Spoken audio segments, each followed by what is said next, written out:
sin el amor nada podemos hacer, ¿verdad? Nos dice la palabra de Dios que todo se acabará, todo, absolutamente todo. Pero dice que lo único que permanecerá será aló, será el amor. Ahora bien, ¿cuál es la única posibilidad que tenemos para tener el amor verdadero? Tener a Dios en nuestros corazones. Para ello debemos creer en nuestro Señor Jesucristo. ¿Correcto? Si no, es imposible que nosotros verdaderamente podamos ejercer el amor. Entonces es imprescindible, una condición sine qua non, dirían los abogados, que necesitamos del amor de Dios. Y entonces, a su vez, inferimos que necesitamos el perdón de nuestro Señor Jesucristo y tener su Santo Espíritu para poder gozar del verdadero amor. Dice la palabra del Señor: hemos oído, amarás a tu prójimo y odiarás a tu enemigo. Pero nuestro Señor Jesucristo nos dice, ¿qué nos dice el Señor Jesucristo? Amen a sus amigos, a sus enemigos. Bendigan a los que los maldicen, hagan bien a los que los odian y oren por los que los persiguen. Está fácil, ¿verdad? Entonces, la semana pasada yo les decía que es una bendición cuando nosotros tenemos a alguien que nos insulta, que nos agrede, que nos maldice. Es una bendición para nosotros porque nosotros tenemos la posibilidad de ¿qué? De cambiar. Y el cambio viene a través del perdón. Vamos a orar. Gracias, Padre bendito, una vez más, por tu bondad, por tu amor, tu misericordia, que es infinita. Venimos ante ti pidiéndote perdón por nuestros pecados, mi Dios, entrando ante tu presencia con manos, mente, corazón limpio, mi Dios. Queremos, Padre, en esta mañana ser instruidos solamente por ti, mi Dios. Te ruego que seas transformando nuestro entendimiento, que podamos entender lo que tú deseas para que nosotros podamos comprender un poco más del por qué debemos perdonar, del cómo debemos perdonar y qué debemos hacer para actuar en un verdadero perdón, mi Dios. Entendemos que primero debemos recibir a tu Hijo Jesucristo como nuestro Señor y Salvador para tener el amor y poder ejercer verdaderamente el perdón, Padre. Primero necesitamos ser perdonados, mi Dios, por ti. Gracias, Padre bendito, por tu bondad, por tu amor una vez más. Te ruego que seas abriendo nuestro entendimiento, te lo pido una vez más. Todo esto te lo dejamos en el poderoso nombre de Cristo Jesús. Amén. Muy bien, hoy vamos a ver una historia de un personaje bíblico que todos lo hemos escuchado. Quiero que prestemos atención porque nos centraremos en la vida de José. La mayoría de nosotros sé que hemos escuchado su historia, pero vamos a entender hoy cómo este hombre, y vamos a tratar de resumir en todo este tiempo, aproximadamente unos 25 años, cómo pudo él trabajar a lo largo de su vida el perdón. Vamos a tratar de vernos nosotros con los pies sobre la tierra. Quise tomar a José porque es un hombre, así como usted y como yo, pero que tuvo la capacidad, teniendo centrado su corazón y su mente en su Dios Todopoderoso, que es nuestro mismo Dios. Y él pudo tener ese proceso del perdón durante toda su vida. Dice así la palabra del Señor, quiero que me acompañen en Génesis capítulo 50, versos 15 al 17. Génesis capítulo 50, versos 15 al 17. Dice así la palabra del Señor. Pero ahora que su padre había muerto, los hermanos de José tuvieron temor y se decían: ahora José mostrará su enojo y se vengará por todo el mal que le hicimos. Entonces enviaron a José un mensaje que decía: antes de morir, tu padre nos mandó que te dijéramos: por favor, perdona a tus hermanos por el gran mal que te hicieron, por el pecado de haberte tratado con tanta crueldad. Por eso nosotros, los siervos del Dios de tu padre, te suplicamos que perdones nuestro pecado. Cuando José recibió el mensaje, perdió el control y se echó a llorar. Leemos este pasaje que realmente va a ser con lo que culmina nuestra prédica del día de hoy, pero es para que entendamos que este hombre de Dios, ya para este momento, tendría aproximadamente unos 47 a 50 años y había vivido toda una vida donde él sabía que iba a servir a Dios, pero no sabía cómo. Y en ese transitar de su vida le suscitaron muchas cosas que fueron transformando su carácter y que lo llevaron a vivir una verdadera vida de perdón. Así es que vamos a ver entonces lo que dice la palabra del Señor en la vida de José y lo que nosotros debemos aprender. Vamos a ver, todos tienen su bosquejo. Levanten la mano los que no lo tienen, por favor, para que los sugieres sean entregándole un papelito. Muy bien. Dice el primer punto: ¿cómo transitar el camino del perdón? ¿Cómo transitar el camino del perdón? Primero, tomar la decisión de ser siervo de Dios. Como ya dijimos, sin amor es imposible que nosotros podamos llegar a entender verdaderamente cómo perdonar. Y para tener ese amor debemos tener a Cristo, de haber recibido a Cristo como nuestro Señor y Salvador y tener su Santo Espíritu en nosotros. Vamos a ver qué es lo que pasó en la vida de José. Dice Génesis capítulo 39, verso 2. Génesis capítulo 39, verso 2. El Señor estaba con José, por eso tenía éxito en todo mientras servía en la casa de su amo egipcio. Recordemos que José había sido vendido por sus hermanos.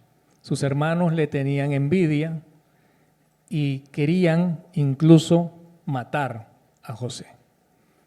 Entonces decidieron, un día que su padre los manda a buscar, que Jacob o Israel los manda a buscar a José, a sus hermanos, los hermanos lo capturan y deciden venderlo.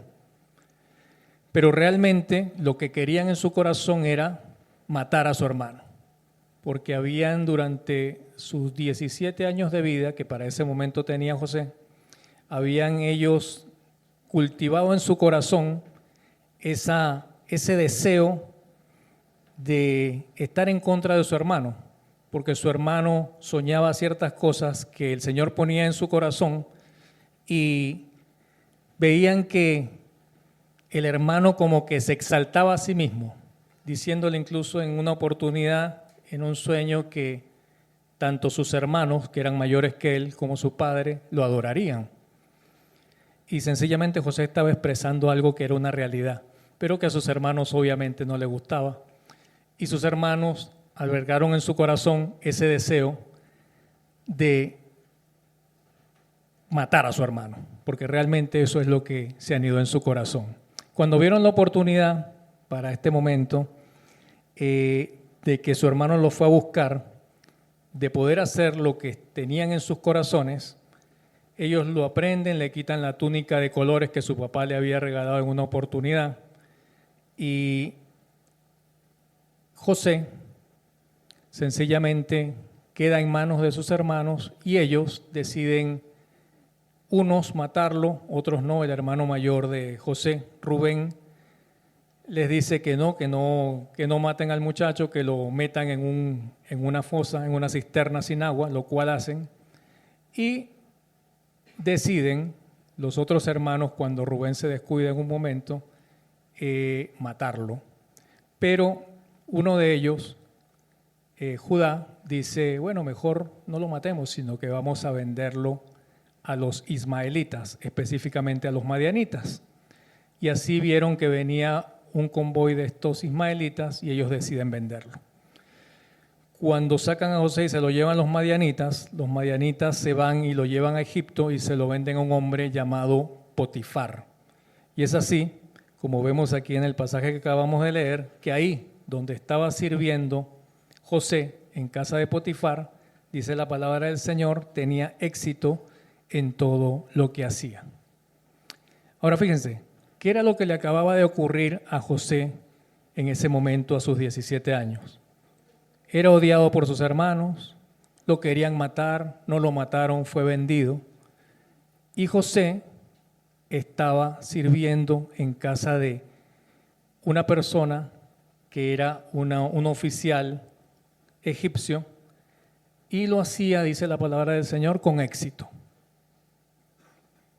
Ahora bien, dice la palabra del Señor además que el Señor estaba con José. Ustedes pueden creer que en el corazón de una persona, aún tan joven como José, si es que hubiera cosas malas, el Señor estaría con él. No, ¿verdad? Y es difícil, porque es una persona que quiso ser muerto, o sus hermanos deseaban que él muriera, querían matarlo. Y aún así, no albergaba eso en su corazón.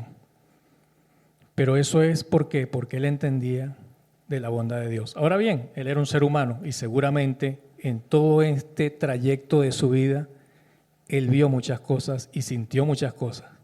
Pero nosotros vemos que había algo principal que motivaba y movía a José, que era el amor de Dios en su corazón.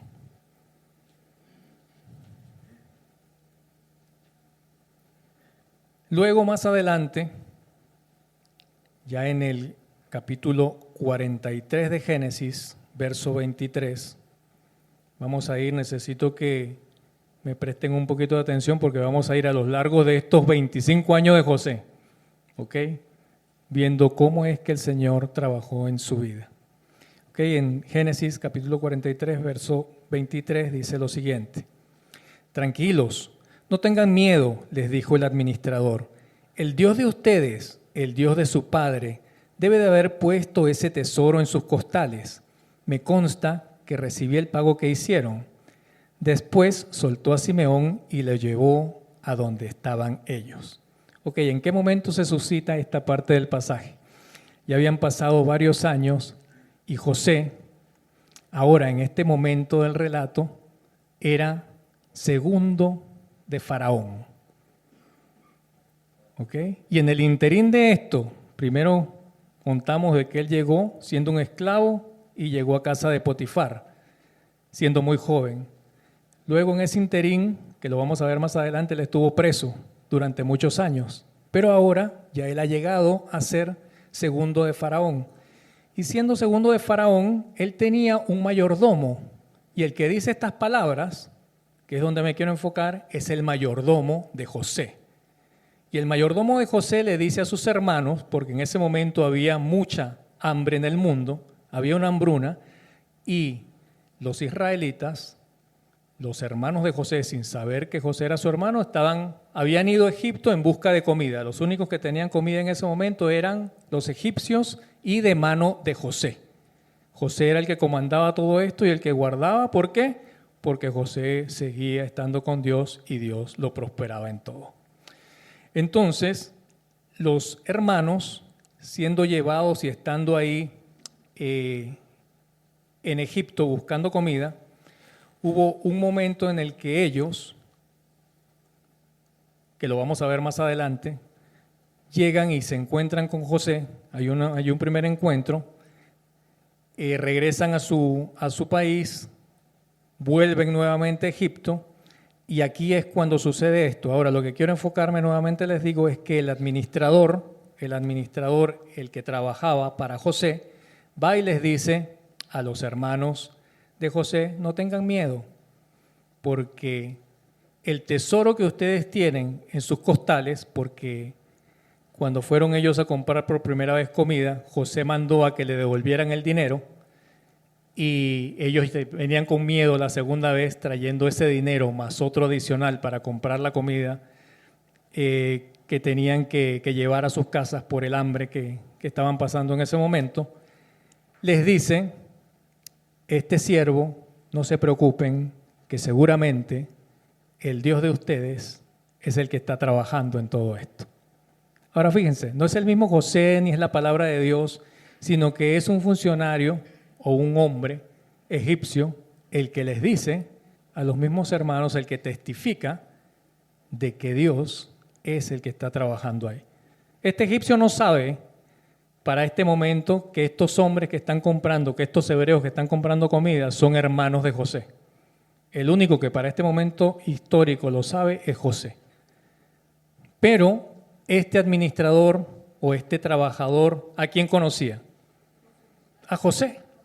Y él estaba dando testimonio diciendo, bueno, yo no entiendo nada, diría el mayordomo, pero lo que sé es que este hombre, que sí lo conozco, que es José, que tiene un corazón recto, está favoreciendo a estas personas y sé quién es el Dios de José. Eso sí lo conocía el mayordomo. Entonces vemos que está evidenciado que José, a pesar de todo lo que le había sucedido, ya para este momento, a pesar de que había sido vendido por los hermanos, a pesar de que había estado en la cárcel ahí mismo en Egipto, por haber sido acusado falsamente, ahora era el segundo de Faraón y él seguía teniendo un corazón conforme a Dios. Segundo, reconocer la ofensa y dejarlo en manos de Dios. Vemos que lo primero que debemos hacer es ser siervos de Dios. Segundo, reconocer la ofensa y dejarlo en manos de Dios. Muy bien, dice la palabra del Señor en Génesis capítulo 40, verso 15. Pues me trajeron secuestrado desde mi tierra, la tierra de los hebreos, y ahora estoy aquí en la cárcel, aunque no hice nada para merecerlo. Estas palabras las dice José. Repito, dice, pues me trajeron secuestrado desde mi tierra, la tierra de los hebreos, y ahora estoy aquí en la cárcel, y aunque no hice nada para merecerlo.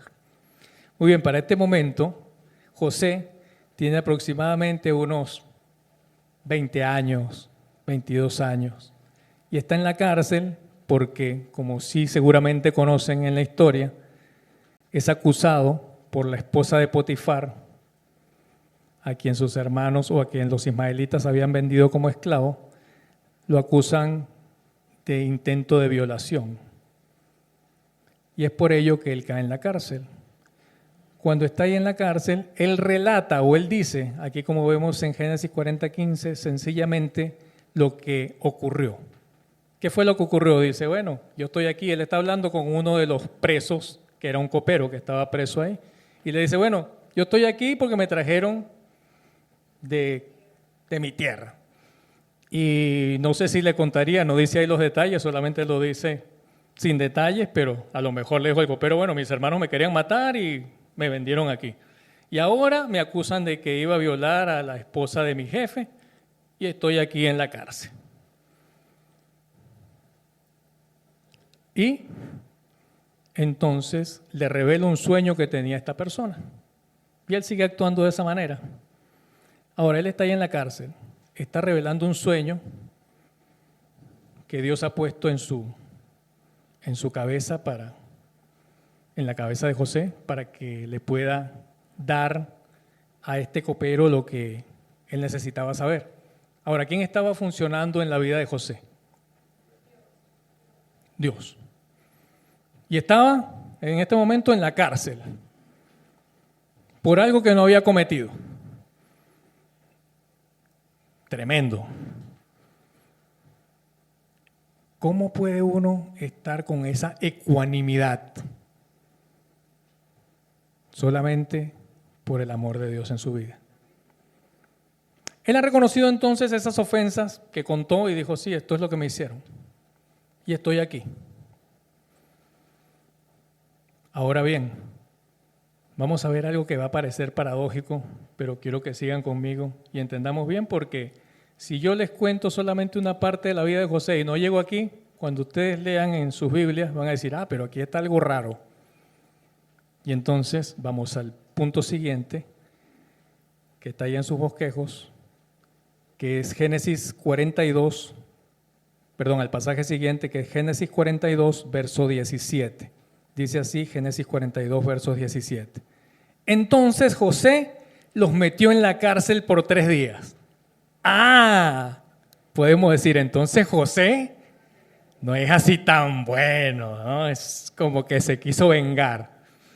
Pero resulta, y vamos a prestar atención hasta el final, porque al final se nos va a revelar cosas que vamos a entender mejor esto, ¿no? Pero José, en este momento, ya sus hermanos han venido por primera vez a comprar comida. José ha venido a comprar comida, repito, los hermanos de José han venido a comprar comida por primera vez y José los reconoce. Sabe que son sus hermanos, mas sus hermanos no reconocen a José. Y José les dice, ustedes son espías. Ustedes no vienen a comprar comida, nada, sino que ustedes vienen es aquí a espiar el imperio.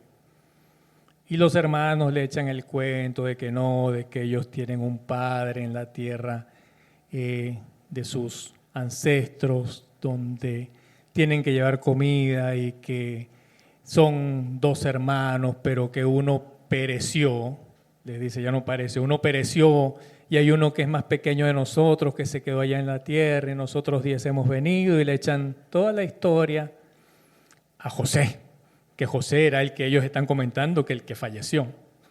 Entonces José insiste y le dice, no, ustedes son espías, pero yo necesito que ustedes, para que me certifiquen de que no son espías, vayan a su tierra y me traigan a su hermano menor, que era el hermano de José de papá y mamá, que era Benjamín.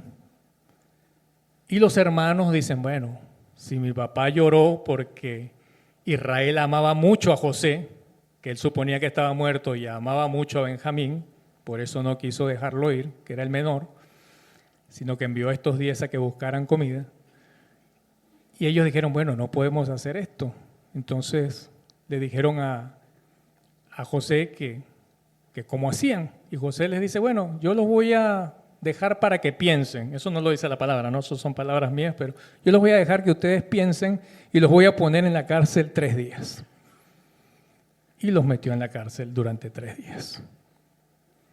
Luego de los 3 días él fue y les dice, bueno, los saca y les dice, vayan y busquen a su hermano, pero me tienen que dejar uno de ustedes que se quede aquí. Y se queda Simeón. Pero en ese momento pasa algo interesante. Dice el verso 24 del capítulo 42 de Génesis, entonces José se apartó de ellos y comenzó a llorar. Cuando recuperó la compostura, volvió a hablarles, entonces escogió a Simeón e hizo que lo ataran a la vista de los demás. Esta es la primera de como 4 o 5 veces que José llora con sus hermanos. ¿Por qué creen que José lloró cuando pasó esto? Sus hermanos, dice la palabra del Señor, cuando salen de la cárcel empiezan a hablar entre ellos y hablan en su idioma natal pensando que José no les iba a entender. Y ellos estaban diciendo, ciertamente nosotros hicimos mal cuando matamos a nuestro hermano. Porque ellos ya no sabían el paradero de su hermano, pensaban que seguramente estaría muerto. Y ahora se nos está demandando la sangre de nuestro hermano. José, cuando escucha esto, cuando escucha estas palabras, se aparta de ellos y llora. Es muy interesante esto, mis hermanos, porque nosotros en el proceso del perdón siempre vamos a necesitar a alguien que nos diga y que nos haga ver qué es lo que está pasando. En este caso específico, Dios utiliza una de las dos partes que están en pleno hecho, a un ofensor y al ofendido, y utiliza el propio José. Recordemos que José es una tipología de Cristo. Por eso agarré a José, porque creo que después del Señor Jesucristo es el ejemplo máximo que nosotros podemos tener para entender lo del perdón, para entender el mecanismo y los pasos a seguir para el perdón. Ok, entonces José dice que lloró. Ahora, ¿por qué lloró José? José lloraría porque estaba pensando en una venganza posible contra sus hermanos. No. José lloró porque ellos habían reconocido una falta, habían encontrado una falta en su corazón que ya para este momento histórico había pasado 17 años o 20 años. Y estaban sacando a relucir aquí, después de 3 días presos. Y sus hermanos estaban volviendo a sacar eso a colación, sin saber que el mismo hombre que los había puesto durante 3 días presos era el propio José. Y ellos estaban diciendo, ciertamente hemos cometido algo que no debimos hacer. Ahora bien, dice el punto 3. Cambio de percepción y compartir con alguien la situación.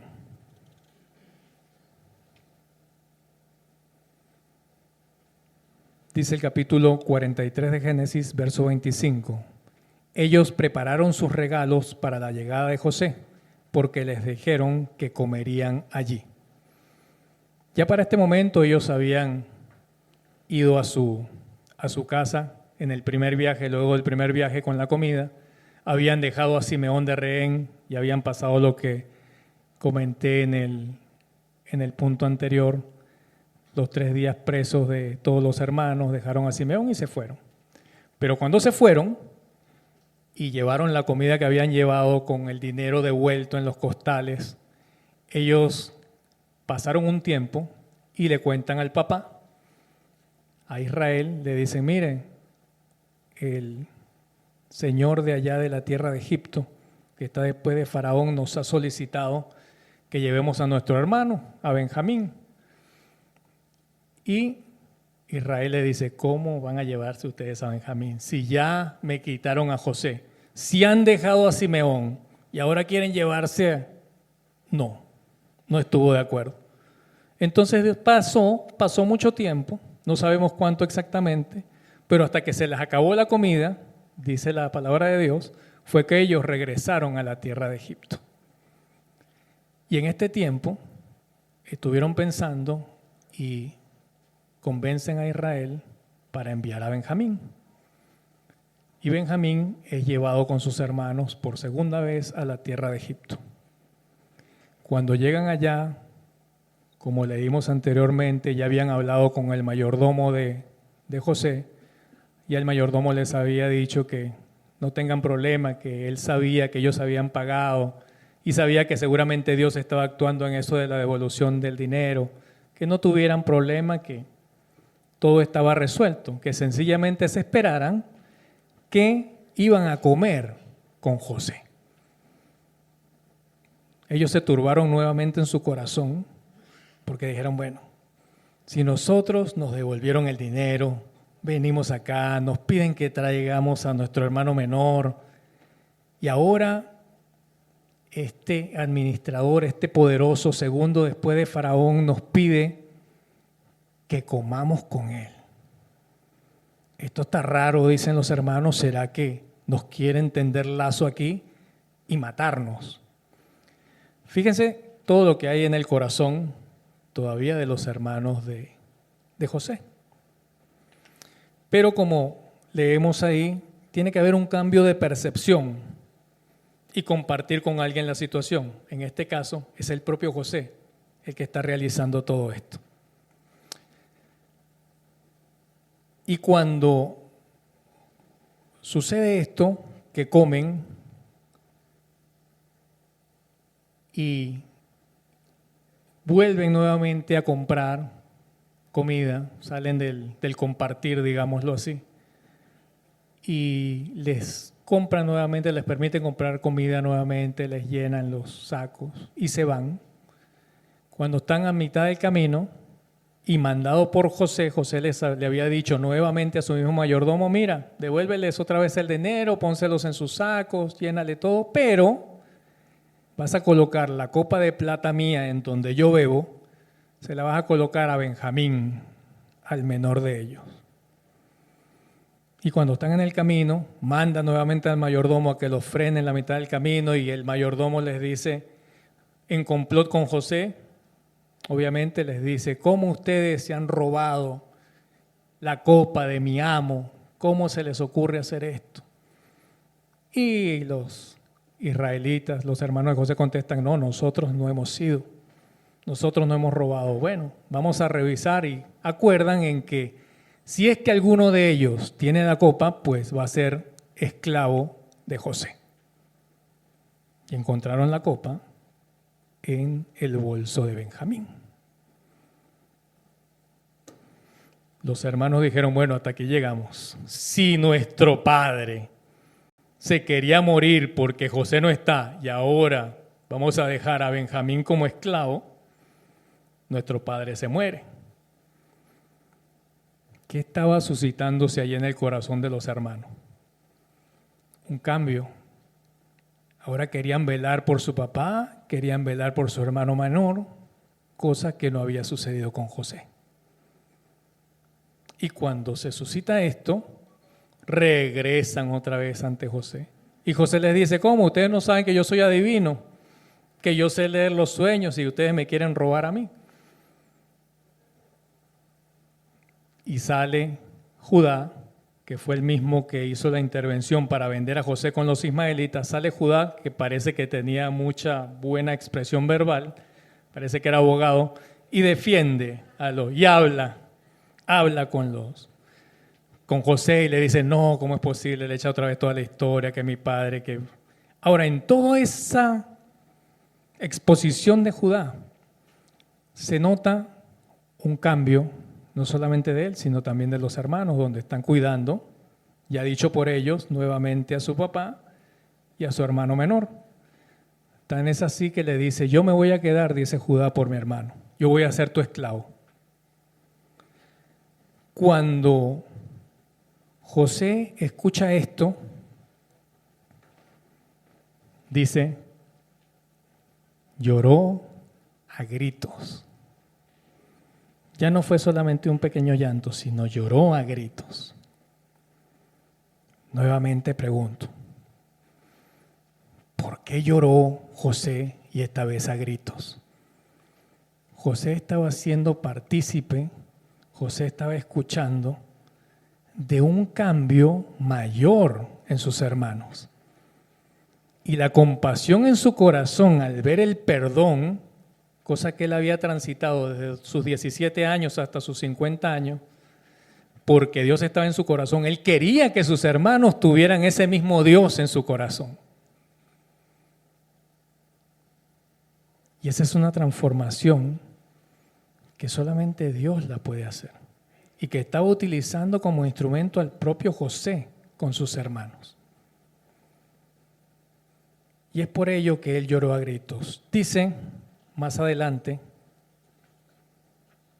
en Génesis 45, capítulo 45, verso 5, pero no se inquieten ni se enojen con ustedes mismos por haberme vendido. Fue Dios quien me envió a este lugar antes que ustedes, a fin de preservarles la vida. José finalmente estaba compartiendo con sus hermanos todo, ya se rebeló, dijo, ya no, él no aguantó más. Él dijo, vengan, yo soy José.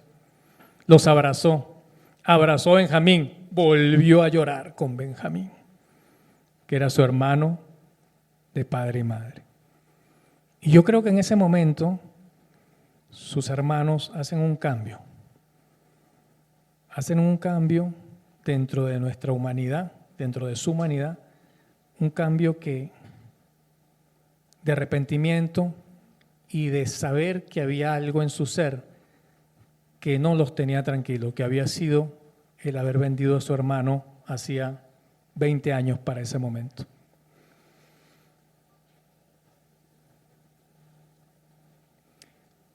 Punto número 4. Entregar al ofensor en las manos de Dios y crear una historia diferente.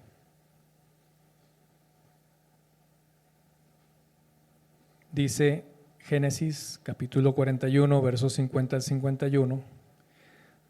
Durante este tiempo, antes del primer año de hambre, les nacieron 2 hijas a José y su esposa Asenat, hija de Potifera, el sacerdote de On.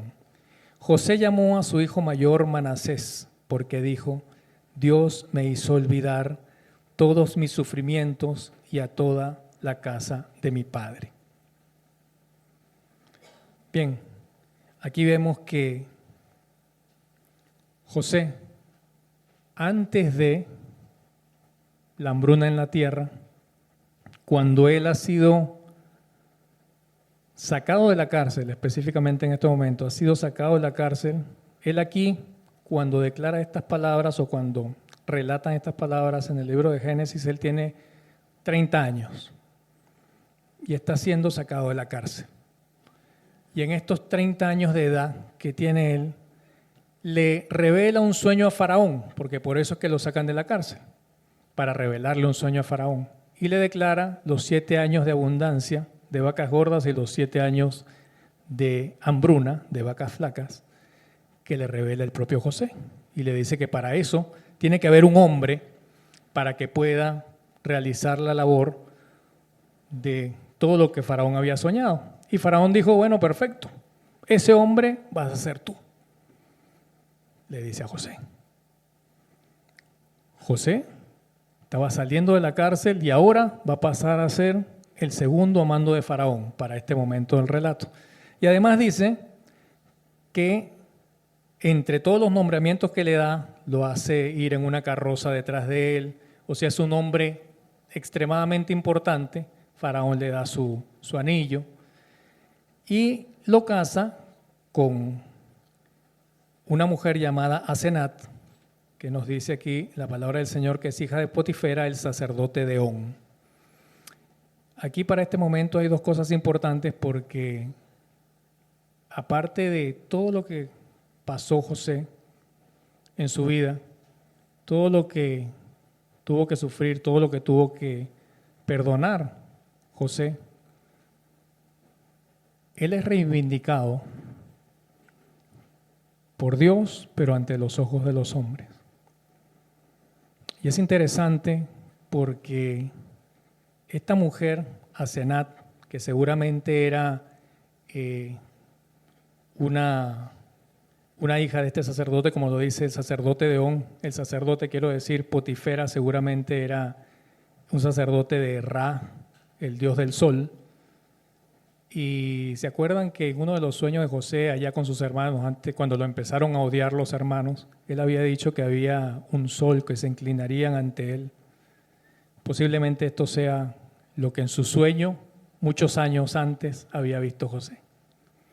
Pero hay otra historia, según la tradición hebrea, que también cuenta que hay la posibilidad, y algunos teólogos también lo afirman, que este Potifera, sacerdote de On, sea el mismo Potifar. Sea el mismo Potifar al cual fue vendido José. Siendo así, según la tradición hebrea, Asenat sería hija nada más y nada menos que de la mujer que lo acusó de que la quería violar. Y siendo esto así, está siendo reivindicado además en algo que no hizo, porque nadie le va a dar una hija a alguien que supuestamente la quiso violar.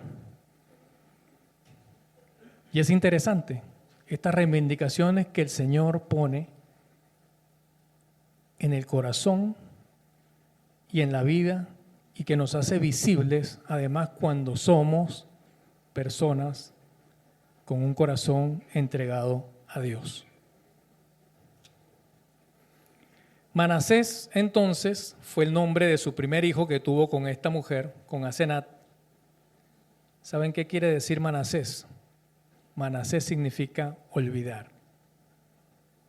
Ahora, cuando aquí el propio José dice en el verso 51, Dios me hizo olvidar todos mis sufrimientos y a toda la casa de mi padre, no quiere decir en el texto original que se olvidó, que ya se borró de su mente y se olvidó que tenía papá, que tenía hermanos y todo lo que pasó, la venta, el odio, que sus hermanos lo querían matar, el foso, la cisterna, la cárcel.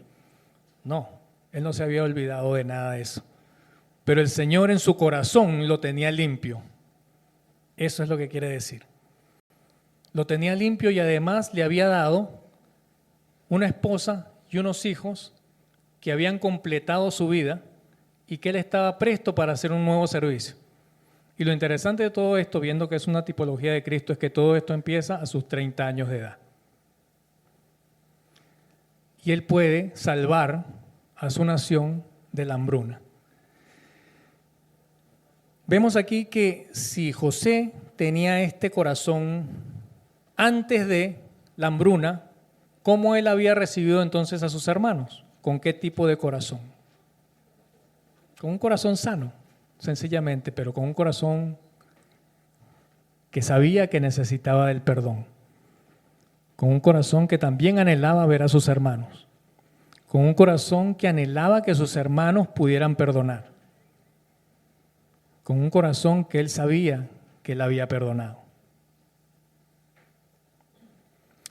Dice la palabra del Señor en Génesis capítulo 50, versos 21.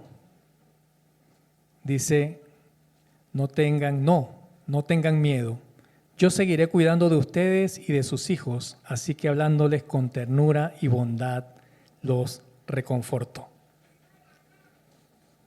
Así va terminando la vida de un hombre, pero que vamos a leer los versos con los que empezamos. Y los versos con los que empezamos,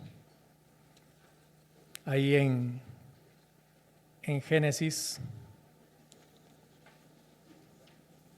déjenme encontrar la hojita.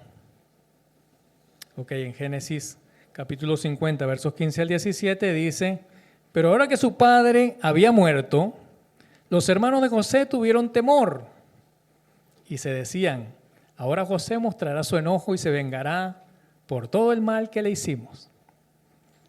Ya había pasado todo parte de la historia que les relaté en un resumen muy breve porque esta historia es muy larga.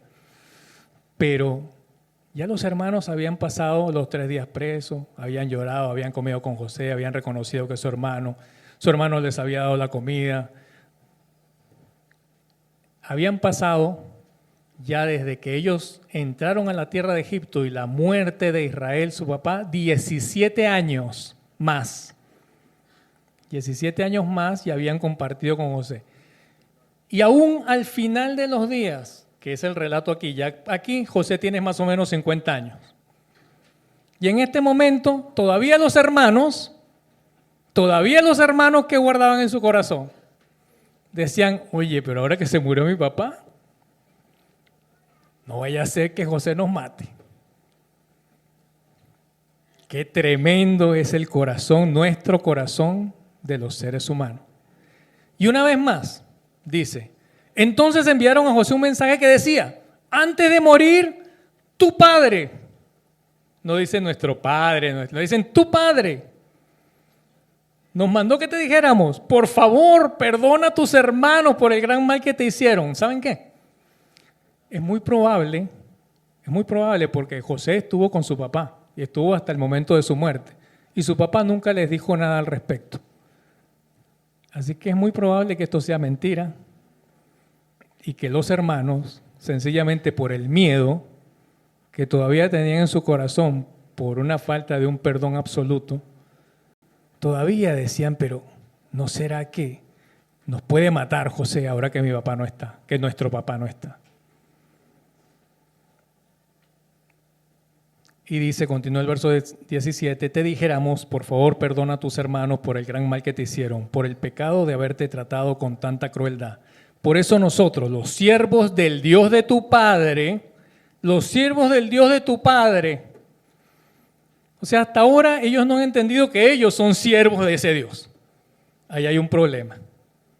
No se creen siervos de Dios. No puede haber perdón absoluto si no somos siervos de Dios. Y aquí lo están revelando los hermanos de José.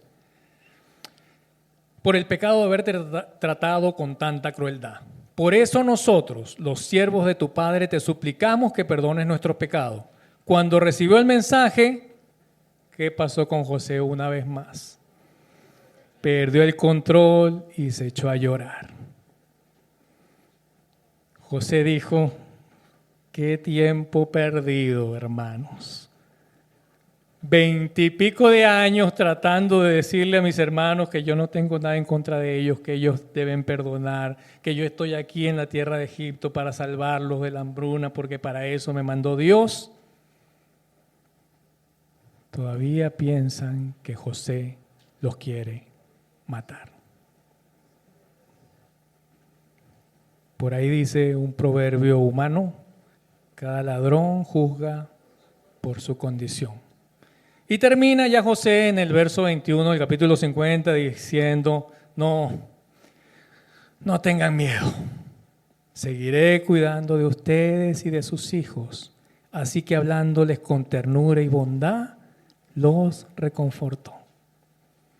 Así somos los seres humanos. Cuando viene uno de nuestros hijos con el bate en la mano y le dice, no papá, yo no le quería pegar. No tienes el bate en la mano, no le querías pegar. No, yo no quería pegarle. Pídele perdón. Ponen el bate aquí atrás. Perdóname, hermano, pero la próxima vez te doy más duro. Ahí no hay perdón. Esto parece jocoso, pero hay una realidad en nuestros corazones que somos difíciles de perdonar. Y en esta historia de José nosotros vemos que José es un corazón, tiene un corazón conforme a Dios. Esto no está en sus bosquejos, pero pueden anotar 2 de Samuel capítulo 9. 2 de Samuel capítulo 9. Cierto día David preguntó, ¿hay alguien de la familia de Saúl que aún siga con vida? ¿Alguien a quien pueda mostrarle bondad por amor a Jonatán? ¿Se acuerdan de esa historia bíblica? Por eso tenemos que tener un corazón como Dios, como David.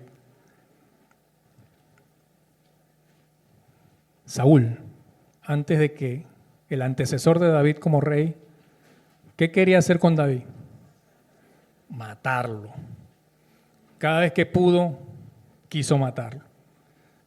David tuvo la oportunidad de hacer lo mismo, de matar al rey, y no lo hizo, porque tenía un corazón conforme a Dios.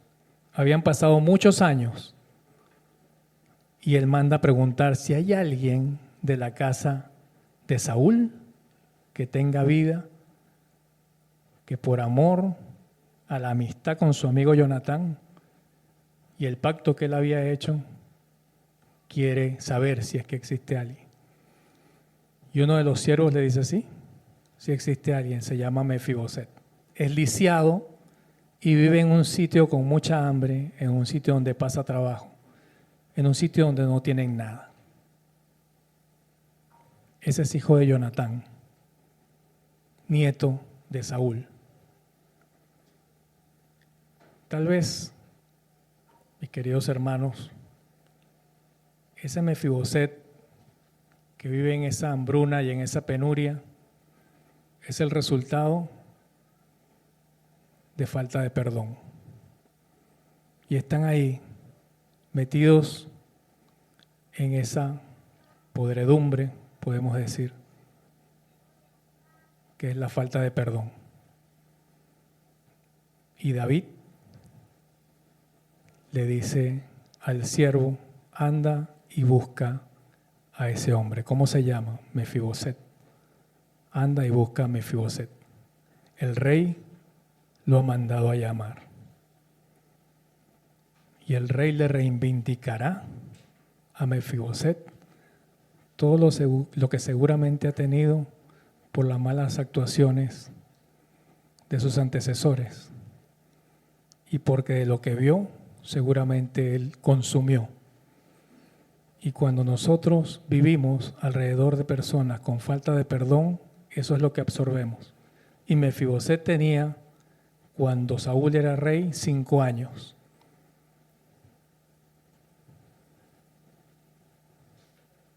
¿Será que tal vez nosotros estamos viviendo en esa inmundicia, en esa pobreza? ¿Será que nosotros necesitamos perdonar y ser perdonados? ¿Será que nosotros somos como ese Mefiboset? Pero recuerden que siempre va a haber un José, va a haber un David. Por sobre ellos va a haber un Dios que nos perdona. Y hoy el Rey nos mandó a llamar. Así es que está en nosotros que nosotros podamos perdonar, que nosotros podamos ser perdonados. Y es una decisión que solamente nosotros podemos tomar. Sabiendo y entendiendo que solamente es a través del amor de Dios. Eso es importante. Así es que ya para culminar, mis hermanos, yo quisiera que ustedes mediten en su corazón, que ustedes piensen si realmente tienen ese amor, que ustedes piensen si realmente tienen algo que perdonar. Y créanme que siempre van a encontrar algo. Y si no perdonamos, no podemos ser libres. Y si no perdonamos, arruinamos nuestra comunión con Dios. Así es que los que hoy quieran tomar esa decisión de tener el amor de Cristo en sus corazones y de perdonar, pónganse de pie y vamos a orar.